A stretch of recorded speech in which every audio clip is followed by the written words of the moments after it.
Hello, and welcome to Homegrown KC, a podcast dedicated to exploring Kansas City's fascinating history and sharing stories from its rich past. I'm your host, Laura. Join me today as we explore a piece of Kansas City's history.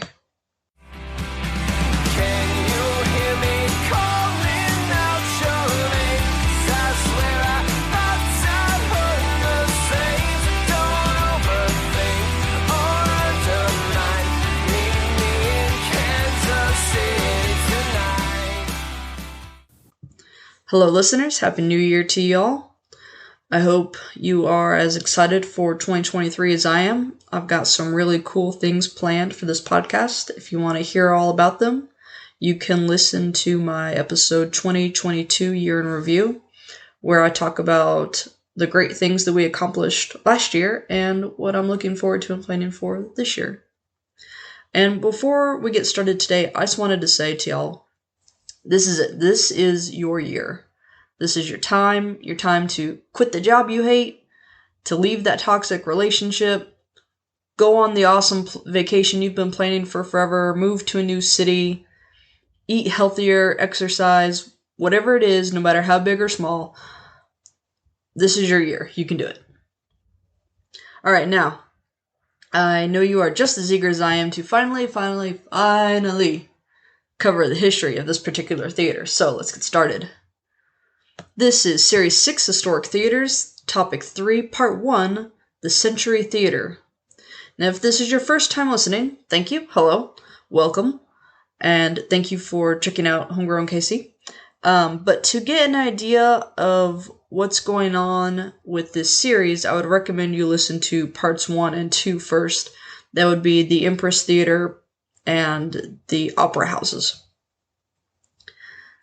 This theater that we're covering today is actually what started me on the path of the series. So I was finishing Series 4, Treasures of Kansas City, actually this time last year, and I was thinking ahead to what I should cover, and I was like, okay, well, we obviously need to do Native American history. That became Series 5, People of the Island. But as I was debating that, the Missouri Valley Research Center announced that they had a new collection available to the public called the Folly Collection. And it was over 30 archival boxes of original material from the Folly Theatre that had been donated to the Research Center, actually all the way back in 2014, and they just finally finished cataloging it. Now it's available, and I was like, oh my god, this is amazing. If I was still in school, this would be the perfect thing to do my dissertation on. So instead, we're going to cover it here in the podcast. Of the theaters we've covered thus far, this is the only one that's still standing, still in use, and on the National Register of Historic Places. Triple threat. For those of you who don't know what the National Register is, it's a really big deal. So it's a national list. There are also state and local versions. But it's a national list of buildings and sites that are of an artistic, architectural, historical, and or archaeological value to the nation. How do I want to say this? To the nation as a whole, like to our national narrative. For something to be placed on the list, its history has to be examined in depth, and there's a really long form you fill out. The longest part, of course, is the section on historical significance. And there's also a really long review process before it gets to the list. Or not. Not everything does. But if you're denied the first time, you have a chance to reapply, so that's great. Once it's on the list, there are certain requirements owners or supervisors have to follow in order to remain on the list. It offers some protection, although it's not absolute. The building can still be completely destroyed. It's not like, okay, once you're on the list, we control everything. It's more like, here are guidelines, right? And in order to get people to say, yes, we want to stay on the list, we want to be on the list and stay on the list and follow these rules, there are some tax incentives that follow. Also, if you're on the list, there are a lot of grants that become available that are only available if you're on the register. So it's a really big deal. And why is the Folly on this list? I will tell you. All right. So it was originally called the Butler Standard Museum, Standard Theater, or more commonly just the Standard Theater, and it was built in 1900, so this is its 123rd year. Opening night was September 23rd of 1900, and it was designed by Lewis C. Curtis. Curtis, I briefly mentioned in topic 1, as a possible architect of the Empress Theater. He did a lot of buildings in Kansas City. We'll get to him in a minute. So the owner of this theater is Colonel Edward Butler. And Butler is giving me some Pendergast vibes. Y'all don't know who Pendergast is? Go listen to Series 2, Paris of the Plains. So Butler is born in Rathdrum, County Wicklow, Ireland, on January 3rd, 1834. His father is James Butler, and his mother is Mary Coughlin. I'm not sure how you pronounce her last name. It's Coughlan. He's the youngest of 5 children. There's Pat Butler, Eliza Butler, Catherine Butler, Essie Butler, and Edward. So Edward came to America as a young man, and he settled in Harlem. That's where he learned blacksmithing and, I'm not sure if I'm saying this correctly, farriering. So like how to be a farrier. A farrier is a blacksmith that specifically works with horseshoes. And in, or possibly just a little bit before 1860, he moved from Harlem to St. Louis, Missouri. So he's 26 when he moves. On October 11th of 1860, he married Ellen O'Neill, and according to findagrave.com, they had at least 4 children: Edward Jr., Anastasia, James, and Catherine. However, another source said that he had 8 children in total. And the reason I'm getting Pendergast vibes from Butler is he's also a political ward boss, and his nickname is Boss Butler. He became a prominent and wealthy businessman in St. Louis. He owned multiple farrier shops. And as a boss, he would send his Boodle Boys, which is a ridiculous name, I'm sorry, especially when you read it. It's Bootle. It sounds like Booty Boys or something like that, you know? Or they're also known as Butler's Indians, around his neighborhood to, quote, influence the vote. Another source actually gave a more detailed description. Quote, in 1872, in return for getting votes for Mayor Brown, he awarded the contract for shoeing the city's horses. He, being Mayor Brown, gave it to Butler. His men who facilitated these votes, Butler's Indians, worked closely with Bad Jack Williams' Bottoms gang that terrorized St. Louis and whose crimes included voter intimidation, armed robbery, assault, illegal lottery, and murder. In 1877, his support of Mayor Overstolz saw his brother-in-law James Hardy win the Sins garbage collection contract. It later transpired that Butler was Hardy's silent business partner. In the 1880s, he was indicted for conspiring to obstruct laws against gambling and lotteries, and he was investigated by the special jury for his undue influence over the House of Delegates. He avoided conviction, but his political reputation was tarnished. End quote. So, I actually found a few books, I didn't read them, but saw like the title and the description and all that, that are all about gangs in St. Louis, and he's featured in them. Quite a few, actually. In 1900, his son James was elected to Congress. So Butler and his son James formed the theater circuit called the Empire Burlesque Circuit Company, aka the Empire Circuit or the Empire Association, on August 18th, 1897. So it's like a chain, right? A circuit. In this case, the Empire owns theaters across the country. Getting a little tongue-tied, folks. And a burlesque troupe will perform at one and then move on to the next in the next city, and then on and so on and so on until after a year you're back at the beginning. There were multiple different circuits, and there's vaudeville circuits, and then there's specifically opera circuits and specifically vaudeville circuits, and then there's like generic traveling performer circuits. I found mention of a Chitlin circuit in Mississippi. That was kind of a funny name. The Orpheum circuit and the Pacific circuit. The Pacific is in California. But the Empire and Columbia were the big two. So of course there's a rivalry. Empire is centered in the west and Columbia is centered in the east. And I was really struggling to find information on the Empire and Columbia until I found Vaudeville Old and New, an encyclopedia of variety performances in America, and drypigment.net, which is a website about historic theaters, scenic art, and stage machinery. So excited to find these, especially this book. The specific post on this website, the post, article, blog post, I'm not sure, it was titled, quote, Tales from a Scenic Artist and Scholar, Part 442, James E. Finney and the Empire Circuit, end quote. So prior to the 1890s, there's no coordinated booking agency for traveling shows. It's basically a free-for-all. And I imagine that this played into the various troops' hesitancy in traveling westward because you don't know what you're going to find. You don't know what kind of paying you can negotiate for, or what backups are available for when things go sour.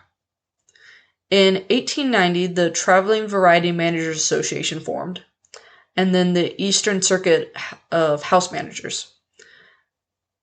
In 1900, Gus Hill, a former wrestler who worked in burlesque and vaudeville business between 1880s and 1920s, he formed the Columbia Amusement Circuit, also known as Columbia Circuit or Eastern Circuit, with a handful of other men. So, Columbia liked to promote themselves as the clean burlesque, which I find hilarious. I mean, it's burlesque. Is there really a differentiation between, quote, clean and dirty? It's weird. Anyway, according to Dry Pigment, quote, the Empire Circuit was a group of Western burlesque theater managers and producers formed on 18th of October 1890. The Empire Circuit operated theaters in Baltimore, Birmingham, Buffalo, Cleveland, Cincinnati, Chicago, Detroit, Memphis, Milwaukee, Minneapolis, New Orleans, Pittsburgh, Philadelphia, St. Louis, St. Paul, Toledo, and Washington, D.C. Their business offices were located in Cincinnati, Ohio, but they also had offices in New York as some of the influential leaders resided there, end quote. So this was really cool. Remember Big Tim Sullivan from Part 2 of The Empress? If you haven't listened, you really need to listen to The Empress. It is wild. But Big Tim is one of these influential leaders of the Empire Circuit. I just love when there's connections like that. Sometime between 1900 and 1905, the two circuits merged briefly, but then they split again in 1905. Also in 1905, James Butler, son of Edward, was elected as president of the Eastern Circuit.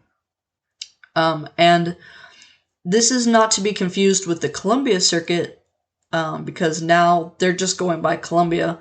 This is a branch of the Empire Circuit that is expanding eastward. But by 1911, the Empire is running 37 different theaters across the country. And in 1913, out of nowhere, I mean, they're doing great, right? 37. Out of nowhere, because my sources lack details, and I don't know how or why this happened, Columbia Amusement Company takes over the Empire Circuit. Like, why? I need to know. Columbia begins to decline in the 1920s. I mean, this is alongside the general decline of vaudeville and burlesque in popularity. And There are several reasons for this decline, but actually the predominant one was the rise of movie theaters. In 1927, Columbia had pretty much lost all power and merged with its rival, and actually it's like a former product of Columbia called Mutual Wheel.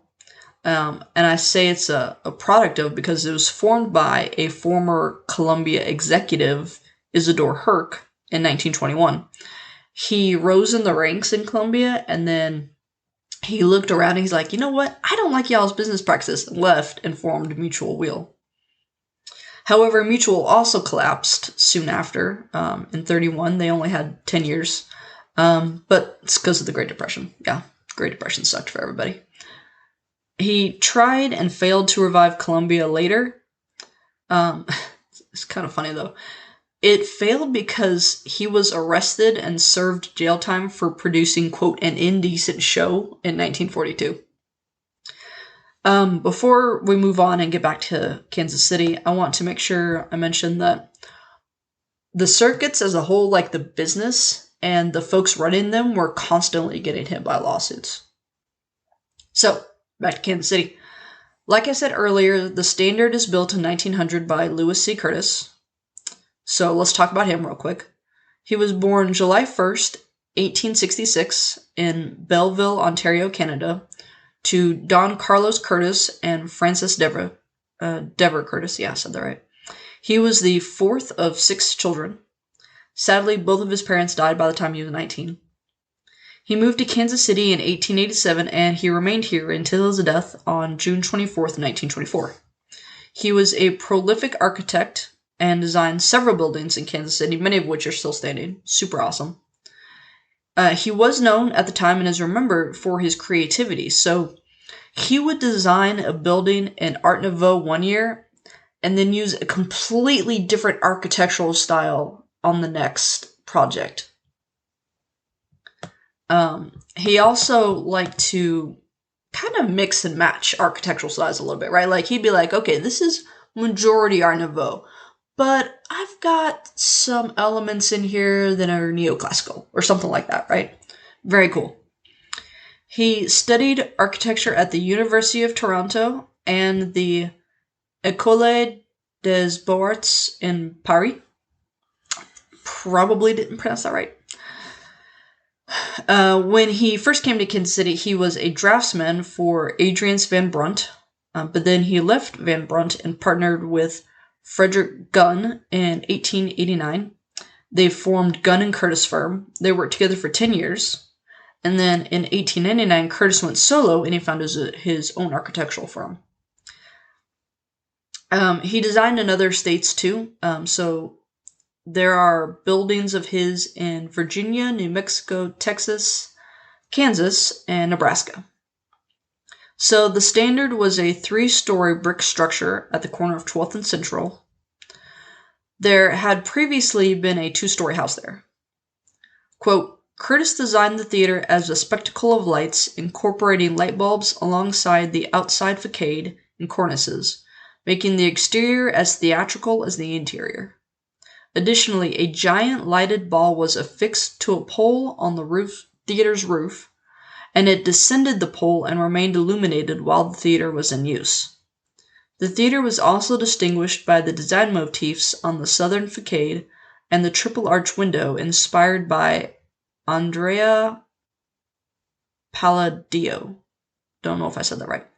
A 16th century Italian sculptor and artist. Curtis used galvanized iron and zinc ornamentation to embellish the light-colored pressed brick facade. Inside the building, pastels, delicate plasterwork, and magnificent chandeliers continued the elegance established by the exterior. The arched Palladian window on the main facade is reminiscent of graceful loggia of the Venetian basilica designed by Palladio. The square proscenium was 33 feet wide and the stage 35 feet deep. End quote.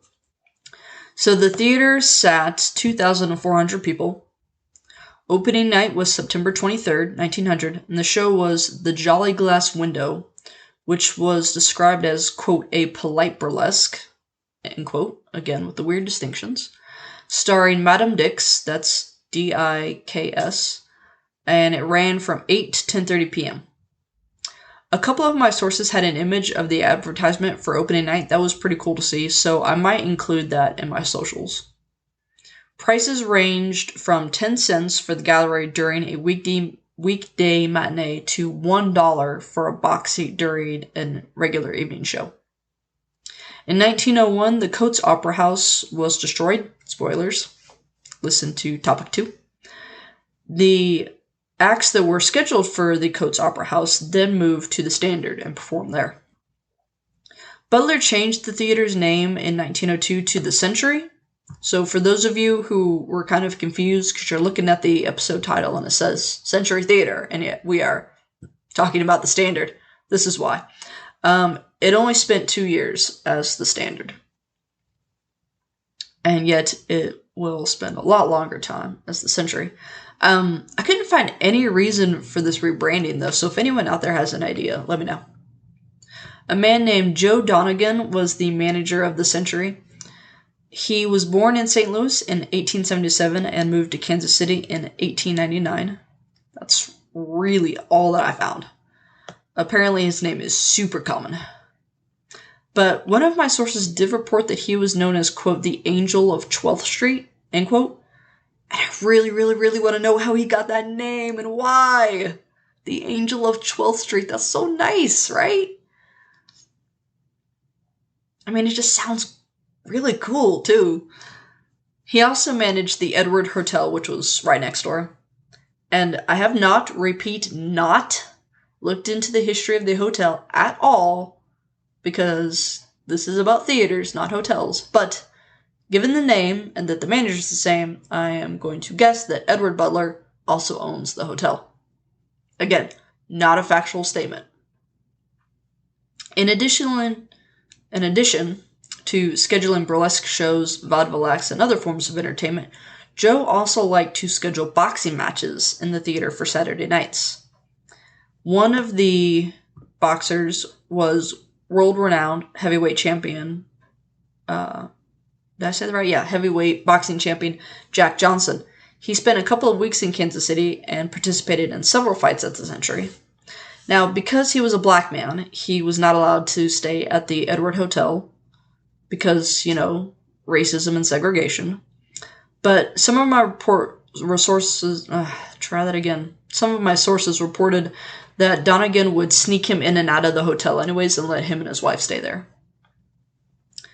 However, disaster struck in 1920, and a fire destroyed much of the upper balcony. That's been a really common theme with our theaters. I don't know if it's because they don't have good fire prevention practice in the early 1900s, or if it's just something about theaters. But that's where we're going to end today's story. Thank you for joining me as we explore this piece of Kansas City's history. I hope you will return next month for part 2 of this topic, which is going to be Schubert's Missouri Theater. Sources. Lots of great online sources for today's episode. kchistory.org, cinematreasures.org, which I've been using for this whole series. It's a blog about historic theaters across the nation. findagrave.com, always. Squeezebox City. I also found an article from the Martin City Telegraph. Got a little bit of info from the Kansas State Historical Society website and the Missouri State Historical Society website. And then also that website, drypigment.net, and the book Vaudeville, Old and New, an Encyclopedia of Variety Performances in America. Oh my god, this book is so informative. It was so cool. I really need to find it and keep it for future reference. I don't think I'm going to have any links for you today. If you want to become a financial supporter of the show, there are several ways you can do so. You can subscribe to patreon.com/homegrownkc or redcircle.com/homegrownkc. Or if you don't want to do it every month, you can do a one-time donation at redcircle.com/homegrownkc or coffee.com/homegrownkc. That's ko-fi.com. You can give as little or as much as you want. If you become a monthly subscriber, you get 3 things. 1, you get an item from the merchandise store valued at $5 or less. You get a shout out on every episode and social media post. Thank you, Bjorn and Joan, for your continued support. And you get access to exclusive bonus content featuring other local historians, archivists, and museum curators. Everyone who simply donates will receive a shout out on the next available episode, but you are not getting the bonus content or anything from the merchandise store. Additionally, if you decide to donate on Ko-fi, ko-fi.com, 1% automatically goes to help fight climate change. And if you cannot support me monetarily, because inflation is high right now and it sucks, I understand, you can still support me by following and subscribing to my Facebook, Instagram, Pinterest, Twitter, Tumblr pages, and my YouTube channel. Tell all your friends and family, tell your coworkers, get them listening. I'm Homegrown KC everywhere. And rate and review me on Apple Podcasts, please. You can visit my website for additional information. That's homegrownkc.wordpress.com. And at my website, you can sign up for my newsletter. Once a month, at the beginning of the month, you'll get an email that says, hey, here's what's going on. Here's what we're looking forward to. If you have any questions, comments, concerns, or episode suggestions, you can email me at homegrownkcpodcast@gmail.com or DM me on any of the social media networks. Thank you goes out to my talented sister-in-law, Sarah McCombs, for the creation of my logo, to the Dear Misses for the use of their song Kansas City as an intro and outro music of the show, to local libraries, which enabled me to gather all my research, and to you loyal listeners. Thanks for listening. Cheers!